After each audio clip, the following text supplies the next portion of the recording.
What's up, everyone? We got another greenhouse tour, and it's snowing out. Yeah, not very hard, but it's snowing out. Yeah, I don't even think we could probably get a clip, but we can try. There's little snowflakes here and there. Yep. Hey, darling, can I tell you what's been on my mind? Sick and tired of the 9 to 5 in the city life. Hey, darling, we could get out of town, see the beautiful world around, wanna see it now. Pack our bags and get in that car, leave a little note and we'll drive real far. Let's get out, we can leave this city, let's drive to the open air. Yeah, the countryside is so pretty, with the wind blowing in your hair. We can look back someday. So we got 64 degrees in here. I'll take it. Yeah, it's not as bad as I thought it was. Yeah. So this past week, we planted some tomato plants. We got those started. And this is looking like it's going to be our last cold snap.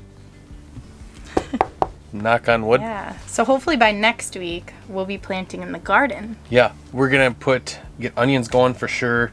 Those need to go out. And Potatoes. They're doing good now that she took the seeds off the top. Yeah, and our potatoes and yeah. Yeah, everything's blowing up in here. Let's show them. Yeah. What happened to my broccoli? Where did it all go? Got all worried. Turned around. This broccoli is getting huge. Look at that. Hope it doesn't get too leggy in here before we get it outside. Cabbage. Looks like, I would say about half of it came up. There's some that are really, really tiny. And that's like all the bigger they got, which is kind of surprising.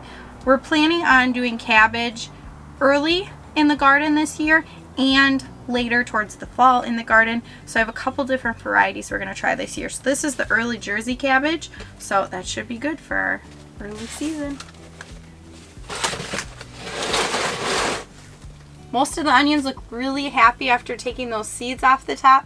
A couple are a little shriveled up, and I think they're just ready to get in the dirt. Tomatoes, nothing's up yet. Just planted this last week. We've got 3 trays of tomatoes, 150 starts. Let's hope they all come up, right? Otherwise, we might not have enough, Matt.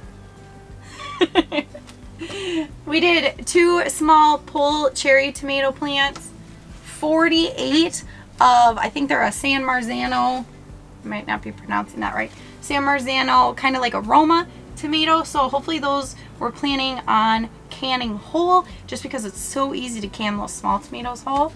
About 50 of those Wisconsin Chief that we did last year, those were just those perfectly round tomatoes, and about 50 of the triple crop of similar variety. So we planted about 15 of the Italian heirloom tomatoes. Those were our favorite last year. They were just this big, beautifully ugly, is that the right word? Beautifully ugly tomato, just big and cool. We also are doing about 15 of the Cherokee Purple and about 20 of the Granny Cantrell. I'm not sure if I'm pronouncing that right. Granny Cantrell. Lots of peppers coming up. We do have a couple that haven't even sprouted yet. So I don't know if just kind of with the conditions that were out here, really cold, then really warm, really cold, really warm, just maybe not be in the perfect spot to get our peppers going. But most of them are coming up, so we'll still get quite a few, I believe. More shallots and onions, doing about the same as the other ones. The bunching onions and the shallots aren't doing quite as well as the bigger onions. Still no cayenne pepper or Tabasco, so we're hoping those come up. If not, we just might have to do without them this year. But I can't believe we dried our cayenne, I think 2 years ago, and ground it up. I cannot believe how long that's lasting. We still have quite a bit, and it is our main source for spiciness in anything we cook. So kohlrabi and the cauliflower also still doing well. And I don't remember if these were popping up last week, but it looks like I think maybe all but one of our little potatoes we planted from seed are starting to come up. They're just starting to come up. So I'm interested to see how these do this year. This is a complete experiment. We've never planted anything quite like these. More peppers just starting to sprout. Matt's coneflowers, these are the Cheyenne Spirit. They're more of a reddish coneflower, are coming up all over in here. But it's really interesting because you can definitely see there's a lot of almost green mossy looking stuff in here. So I don't know that that is good. It might just be this particular container maybe not being the best environment for that. We've had a little bit on and off on some of the plants, but more often than not it went away as soon as we had a couple nice warm days. A lot more peppers, bell, and the lunchbox doing really well. And then down here we've got more bell peppers doing well. And Matt's hyssop is coming up really beautiful. That's going to be like a little purple flower, so I'm really excited to see that. I think the bees will be really excited too. Our lettuce plugs, these are doing really well. I think this is going to be something kind of fun that we kind of did on a whim. We really weren't planning on doing it, but I think this will be really nice in the garden or in the greenhouse. Wherever we see just a little opening where there's nothing, we can plop one of these in there and might as well have something growing there, right? Rhubarb still doing well. We've got to get this side area on the edge of the yard where we're going to plant our peach trees cleaned up, so hopefully we can get those out there. Muskmelon doing well. 4 of the 5 came up, and it looks like we only got 3 of the 5 of the Minnesota midget cantaloupe. Now they recommend that you not start melon inside. We're hoping that since we did them in these little soil blocks that we won't be disturbing the root system when we plant them. I'm actually still going to start a couple watermelon inside, and I need to get that done yet, so I might replant some of these Minnesota midgets that didn't come up. More jalapenos doing well, and then this is at celery. I did replant all these cells this week that didn't come up or ended up dying. I just really struggle starting celery. I feel like this is one thing out of all things that I would rather buy a plant for. They do seem like they're a little more difficult. And then right over here in the greenhouse in the corner, we've got the celery that just kind of seeds itself and keeps on coming even when we think we've pulled it all out. So who knows. The kids' helicopter tree doing really well. Look at that. We'll see if it's really a maple. We ended up planting so many herbs. There's just herbs in pots everywhere. I can't wait to get these pots out of the greenhouse so it feels like there's a little more room in here. But so far we've just got the chives coming up. Nothing else is coming up yet. Wait. I spoke too soon. This is really tiny. Can you see those? This is the thyme. Thyme is just starting to pop. See that? Just coming up. Well, now I want to look closer at everything else. Oh, here's another one. Calendula. Oh, Evan's going to be so excited. He can't wait to eat the flowers from the calendula. So with these 26-degree nights, this little heater, 300 watt heater, is perfect. And some of you guys don't know like the kilowatts and electricity and all that. It is the same as putting in our waterer down for our chickens. That has the same wattage as this. So basically, we're not going to see a spike in our electric bill. So that's really nice, and it's got a little fan in it. So between this and that water heater, tank heater I got in that one, we're doing good in here. So it got down to 33 degrees last night, and it was 49 in here. So that's pretty good. So we got the basket of marigolds, which is doing great. I should actually, after this week of cold snaps, I'm going to take them out. We're going to hang them in here. The onions, they're not all going to seed. Some of these are going to seed. Some of these are going to seed and some aren't. So some have some bulbs and they're growing and some don't. So I think some of them we're going to get seed from, hopefully. And that's okay with us because we used all of our onion seed. So it'd actually be kind of nice if we got some seed from this year, because then we won't have to buy any next year.